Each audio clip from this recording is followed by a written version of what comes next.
4.7, what we do is we're doing trig inverses. Okay, so what an inverse means is that you're going backwards. We will go backwards on a unit circle.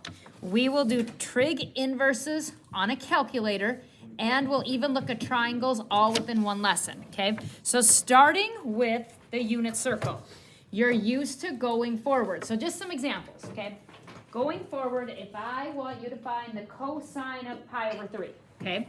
So you would go ahead, find pi over 3. The cosine is the x value, so you would say, hey, 1/2.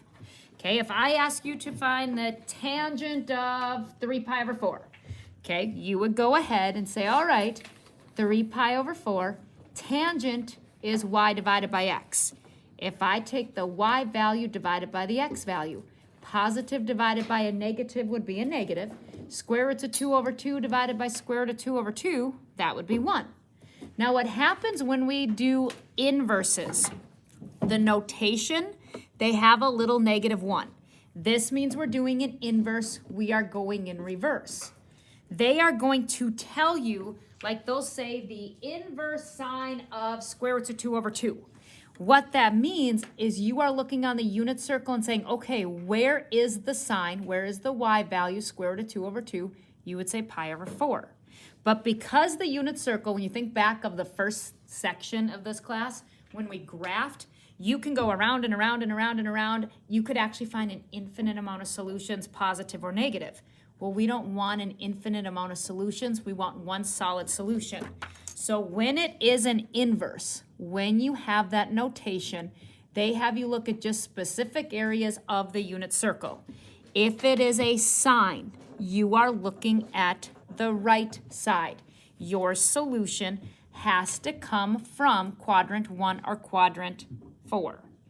If you're doing an inverse cosine, your limited domain, your solution needs to come from the top of the unit circle. And here's why. So the sine is the y value. Our solutions will either be positive, negative, or 0. By looking just at the right half, we have all those options for y's, positive, negative, and 0. The cosine is the x. The x goes side to side. If I'm looking at the top, I can have positives, I can have zeros, I can have negatives. Tangent, again, the tangent matches the sine. If it is an inverse, you will only look at the right half of the graph. It is y divided by x. By looking at the right side, we have positives, we have negatives, and we have 0.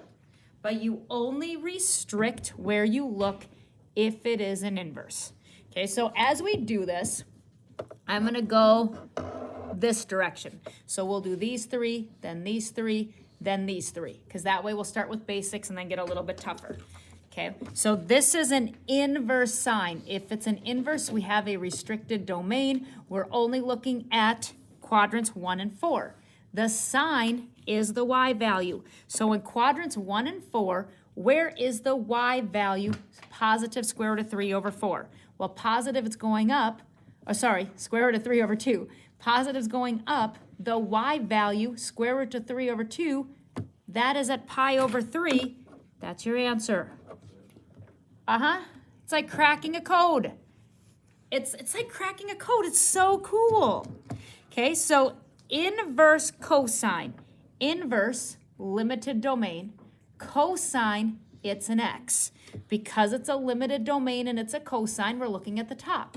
Where on the top of the unit circle is the cosine, is the x, negative square roots of 3 over 2. So I'm only looking at the top. Looking at the x's, boom, boom, boom, boom, boom, boom, boom. Negative square root of 3 over 2. Ooh, 5 pi over 6. Okay, cosine, it's an inverse, so we're looking at half of the graph. Cosine is the x. Where on the top half of the graph is the x, negative square root of 2 over 2? Looking at the x's, looking at the x's, looking at the x's. Ooh, right here.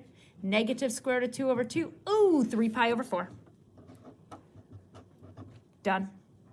Let's look at the next row. Inverse cosine. It's an inverse, restricted domain. We only look at the top. Cosine is the x. Where on the top of the unit circle is the x, square root of 3 over 2. Ooh, square root of 3 over 2 right here. That occurs at pi over 6. Sine is the y value. So I'm looking again, it's an inverse. This little -1 in the corner restricts the domain. We're looking only at the right side. Where is the y? Negative square root of 2 over 2. Now here's the first kind of hiccup, and it's not a major hiccup. Where we have our restrictions, think of it as being like a no-fly zone, okay? So here's where the solution is. 7 pi over 4 means this is the 7th line. That would mean that I'd have to start here and I'd have to travel around here. I'm not allowed to go here. So in order to get to this location, from 0, you go downwards. We know that this is 2 pi. If my denominator is 4, that means this would be 8 pi over 4. So if I'm starting here and I need to get to this location, we're going in the negative direction. To travel from 8 pi over 4 to 7 pi over 4, we would be traveling downwards 1 pi over 4. Okay, so that's kind of one of the things. If you can only go on the right side, if you end up in quadrant 4, you have to realize you're traveling downwards. This is a no-fly zone. I can't say 7 because that would mean I'd have 1, 2, 3, 4. I would be including the side, and we can't. Okay, so that's kind of the first little hiccup. Okay, here is an inverse cosine. Inverse, what that means is we have a restricted domain. We're only looking at the top. Cosine is x. Where on the top part of the unit circle is the x value 0? Pi over 2. Okay, now tangents are little buggers. Tangents are y over x. We are only looking at the right half. Now what you're doing a little bit is you're doing some trial and error. You are going to have to figure out, okay, like if you're looking for a square root of 3, which options have a square root of 3? Take the y, divide it by the x, and see if you get the answer. When you try things, write down what you try. I cannot tell you how many times I've just started taking ordered pairs, dividing, and then I'm like, yeah, that's the answer. And then I didn't write down what I was trying, so I have to go back and figure out where I got the ordered pair. So here's what this looks like. Inverse tangent, okay, inverse, we have a restricted domain, we're looking at the right. We want to know where we take the y divided by the x, and I get square roots of 3 over 3. Okay, so I go ahead. This is positive. If I'm taking y over x, we know it's going to be in quadrant 1 because here, all of my y's are negative. Okay, so I'm looking for a positive.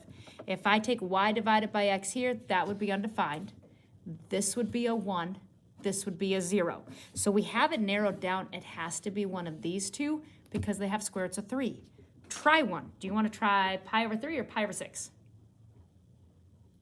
Somebody's throwing a number out. Pi over 3. Okay, so I'm going to say let's take pi over 3. Write down what we are trying.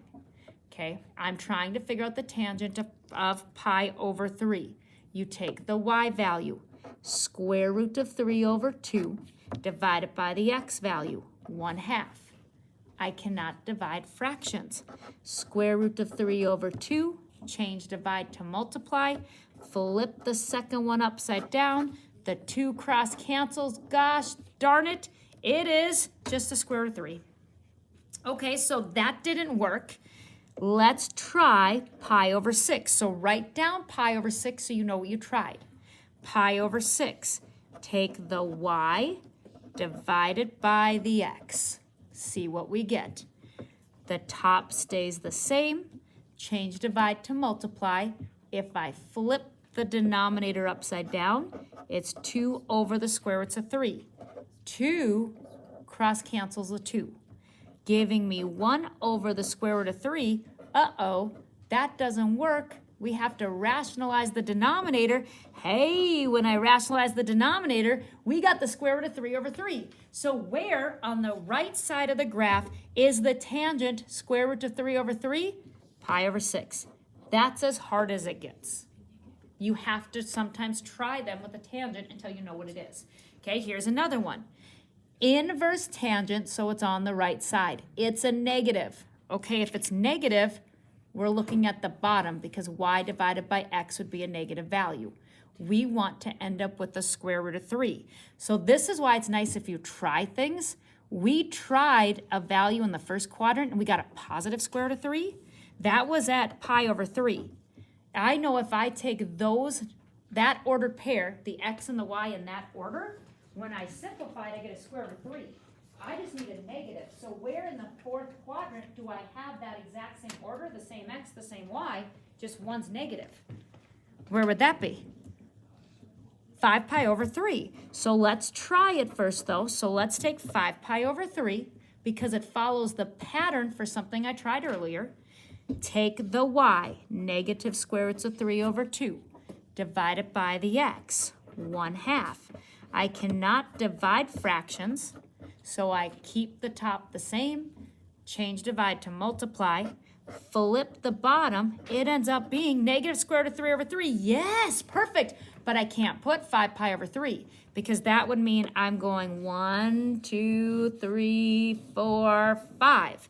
I can't use those lines. Instead, I need to realize that this would be 6 pi over 3 because this would have to equal 2 pi. So to go from 6 pi over 3 to 5 pi over 3, that is a distance of 1 pi over 3. So I'm traveling a negative pi over 3. Okay, last one like this, and then we'll add an additional step. This is the new part, okay? This is the quote-unquote hard part of the day from what I've been hearing. Okay, here we go. Inverse tangent. It's an inverse. I'm only looking at the right side of the graph. Where can I take y divided by x and get a negative 1? Well, if it's negative, I know it's in quadrant 4 because it's a negative divided by a positive. To divide and get a 1, you divide two things that have the same value. It is right here. So negative square roots of 2 over 2 divided by positive square root of 2 over 2, that would be a negative 1. That's at 7 pi over 4. But again, because of this no-fly zone, I like to call it, I can't say 7 pi over 4. That means this is the 7th line, and it can't be. We need to go in the negative direction. This would be 8 pi over 4. To go to 7 pi over 4, you would go down 1 pi over 4. Okay, so that is the new part. Now here's where I think it gets kind of fun. They add in additional steps. So they give us two different things. Order of operations, you always do what's in parentheses first. So in parentheses, we have to figure out an inverse trig function. Then we change the parentheses with whatever that solution would be, then apply what's on the outside. Okay, so inside of the parentheses, inverse sign. Inverse, that's when you limit the domain, okay? Inverse sign, where is the y? Negative square roots of 3 over 2. Okay, so the sign. Negative square root of 3 over 2 is at 5 pi over 3, but because of the restricted domain, we say negative pi over 3. Okay, cool. Now we apply the cosine. It's not an inverse cosine. So you can look anywhere on the unit circle. You just have to know the cosine is, take the x value. Find negative pi over 3. Well, that's what we just did. Here's where negative pi over 3 is. Now we take the cosine of that. The cosine is the x value. X is 1/2. So it's taking backwards and then applying forwards. So it's kind of trippy, but it's kind of cool. Here's B. Do what's in the parentheses first. So cotangent of whatever this is. This is an inverse cosine. So inverse, we have to use a restricted domain. Cosine is the x on the top part of the graph. Where is the x? Negative square roots of 3 over 2. Negative square root of 3 over 2. Right here, that is at 5 pi over 6. That's the solution for what's inside of the parentheses. Inside is replaced with 5 pi over 6. Now do the cotangent of that. What cotangent? Well, cotangent, that's the reciprocal of the tangent. Tangent is y over x. If I want to do the cotangent, I need to take the x over the y. So I go to 5 pi over 6 and take the cotangent of that. Here is 5 pi over 6. Here's the ordered pair. Cotangent, take the x value, divide it by the y value. Well, you can't divide fractions. I keep the top the same, change divide to multiply, flip the bottom upside down. 2 cross cancels 2, leaving me negative square roots of 3. So that answer is negative square roots of 3. You had to do what was in the parentheses first, then apply what was out front. Okay, here's another one.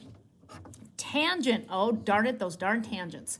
Inverse tangent, so I have to look on the right side of the graph. Where can I take y divided by x and end up with a negative square root of 3 over 3? Here's why it's nice if you write down what you've tried. Maybe by chance we've tried that one, and we have not. However, we did try something that got us a positive square root of 3 over 3. That means you want the x and the y value in that order. You just need one of them to be negative. So at pi over 6, I had a square root of 3 over 2 and 1/2 in that order. If I go down to quadrant 4, if I can find an ordered pair that's in that order but one negative, it would just turn into a negative square root of 3 over 3. So square root of 3 over 2 and 1/2. Ooh, you see what's right here? Same exact order, so it should end up the same. It's just that this was negative. So we'll try it.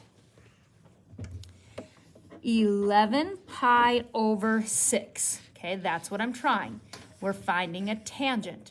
Tangent, we take the y divided by the x. You cannot divide fractions, so I keep the top the same, change divide to multiply, flip the second one upside down. The 2's cross cancel. Negative 1 over the square root of 3. You can't have a square root on the bottom, so we rationalize the denominator. It is a negative square root of 3 over 3. That's exactly what I want. So that occurred at 11 pi over 6, but because it was a restricted domain, instead of saying 11 pi over 6, we have to say negative 1 pi over 6. That's what goes in the parentheses. Now we do the secant of that. So I go back to that ordered pair. Secant is the reciprocal of the cosine. The cosine is the x. If I go back to this ordered pair, square root of 3 over 2 is the cosine. If I want the secant, you do the reciprocal. That means we take 2 over the square root of 3. You flip the x upside down. Rationalize the denominator. Multiply by square root of 3. This is 2 square roots of 3 over 3. And again, this is as hard as it gets. The rest of the section is popping things into your calculator and SOHCAHTOA. Okay, here's another one. Inside of the parentheses, we're doing an inverse. Inverse cosine. Look at the top of the cosines. Okay, look at the top. Where is the x? Negative 1/2. So the x is negative 1/2 at 2 pi over 3. That's what is the value in the parentheses. We found the inverse cosine of negative 1/2. Now you apply what's out front. So I go back to 2 pi over 3, and the answer is the cosine of that. Here's 2 pi over 3. Here's the ordered pair. The cosine, the x value is negative 1/2. Okay, one more. It's just kind of trippy. You feel like you're like breaking codes. At least that's what I feel like. It's like when you watch the Christmas Story and the little boy sits in the bathroom with his little code finder to figure out what the code is. That's what this feels like to me. Okay, you go backwards and you go forwards and you look at that part. It's kind of cool. Inverse sine. Inverse means limit your domain. Sine is the y. Where on the right half of the graph is the y negative 1/2? Right here. So 11 pi over 6, but because it's a limited domain, we have to instead say negative pi over 6. So it's a sine of negative pi over 6. Now apply what's on the outside.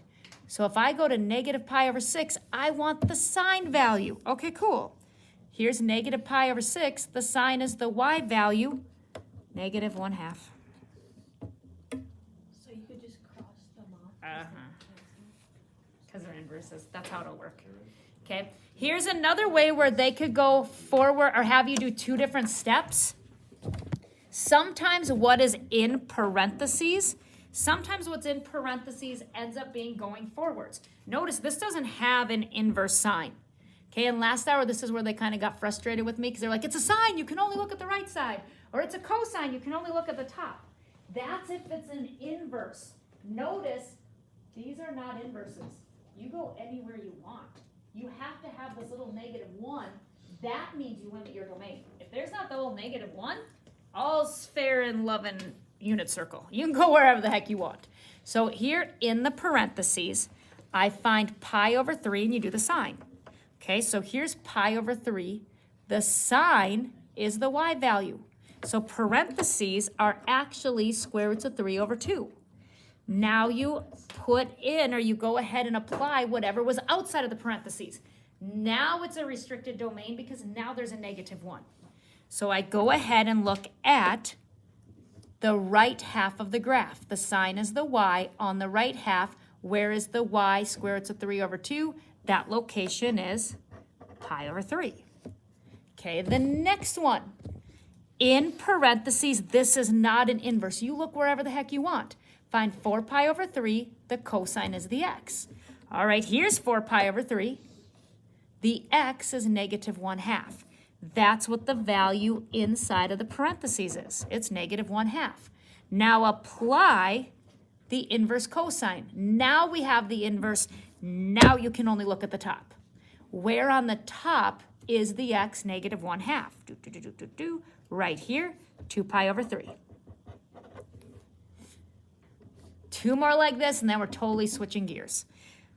Inside of parentheses, this is not an inverse. You can go anywhere you want. Find 4 pi over 3. The sign is y. Here is 4 pi over 3. The sign is the y, so it's negative square roots of 3 over 2. Inverse sine, negative square roots of 3 over 2. Now apply what was in front of the parentheses.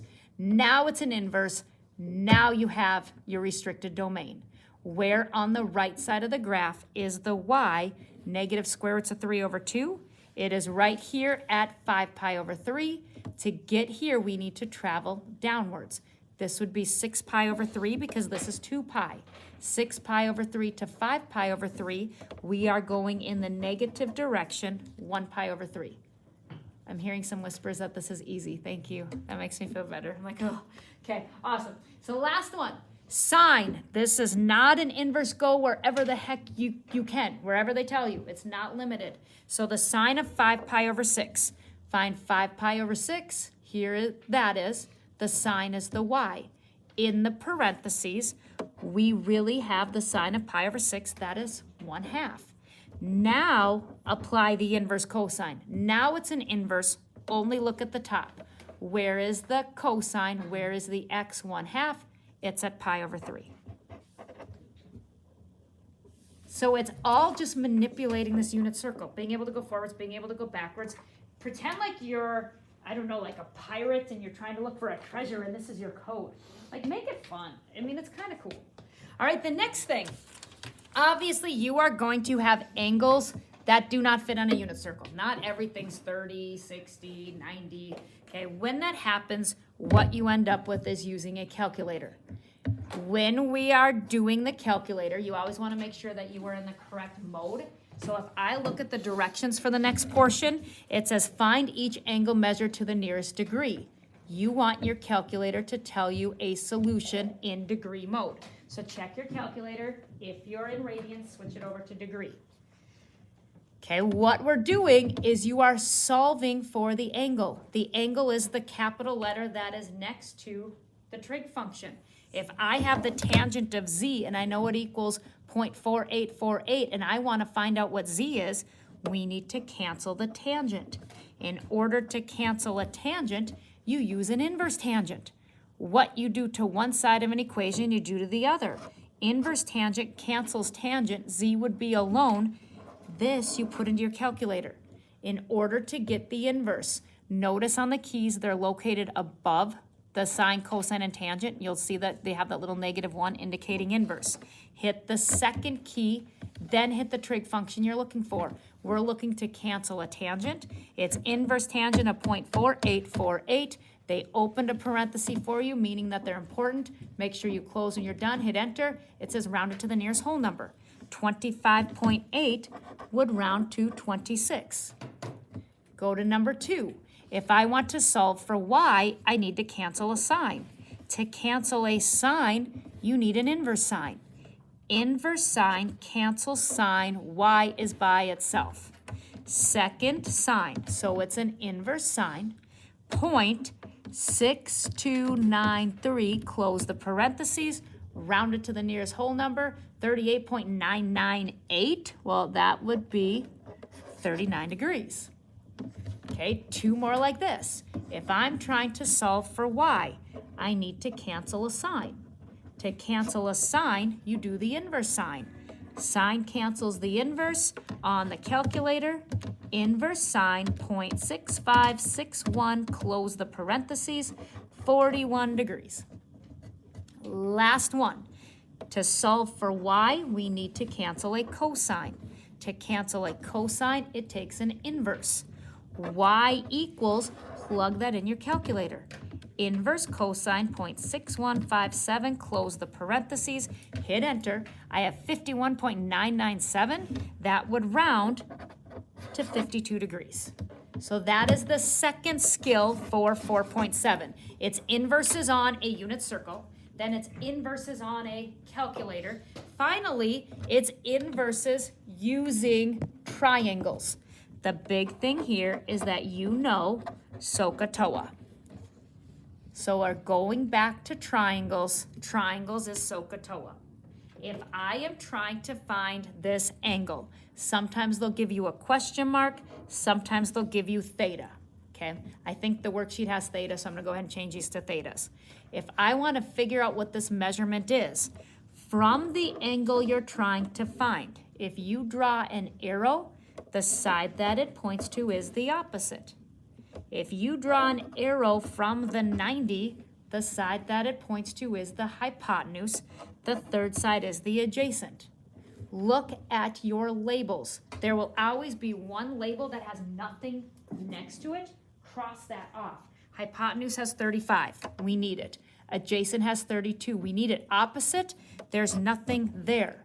I need to use the trig function. That is the adjacent and the hypotenuse. That is the cosine. The cosine of the angle, so I called it theta. The cosine of theta equals the adjacent over the hypotenuse. This is your equation. If I want to solve for theta, we need to cancel a cosine. Take the inverse cosine of each side. Now when you put this into the calculator, you just have the fraction use the division symbol. So second cosine, because I canceled a cosine. 32 divided by 35, close the parentheses so the calculator knows that both the 32 and the 35 are part of what is being applied to the cosine. Hit enter, round it to the nearest whole number. 23.89, well, that's gonna round to 24 degrees. So you're setting up your own equation. You have to figure out, do I use sine, cosine, or tangent? By labeling the sides of the triangle. Here is the question mark. Question mark is, that's your theta. That's the angle you're trying to find. If I draw an arrow from the angle we're trying to find, the side it points to is the opposite.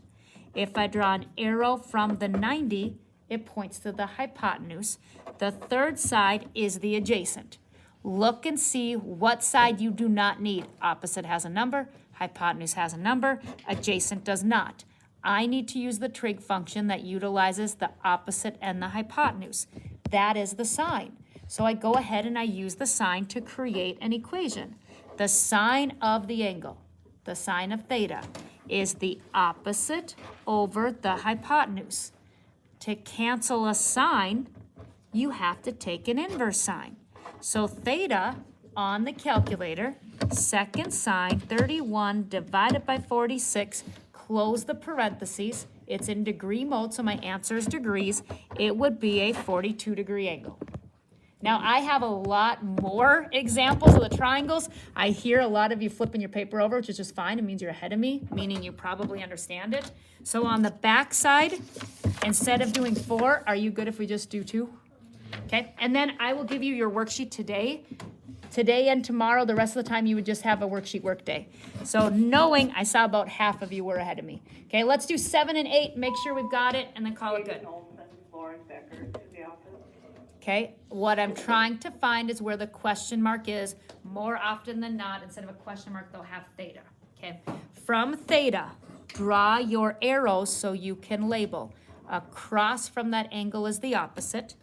Across from 90 is hypotenuse. Third side is adjacent. Look to see where you do not have a numerical value. It's the hypotenuse. Well, sine and cosine both use hypotenuse, so I can't use those. This is going to be a tangent. Tangent of the angle. Tangent is the opposite over the adjacent. Don't worry about trying to reduce the fraction. Our goal here is to get theta by itself. Just cancel the tangent. So theta equals inverse tangent of 22 divided by 30, rounded to the nearest whole number. It is 36 degrees. Done. Last one, and we'll call her a day. This is theta. It's the angle we're trying to find. If I draw an arrow, it points to the opposite. Arrow from the 90, that's the hypotenuse. Third side is the adjacent. So I have my three sides labeled. Look to see which label does not have a number by it. It is the opposite. We need the trig function that utilizes adjacent and hypotenuse. That is the cosine. The cosine of the angle, cosine is adjacent over hypotenuse. To cancel a cosine, we use an inverse cosine. Theta equals inverse cosine of 7 divided by 31. I have 76.9. This would be a 77 degree angle. That is inverse trig.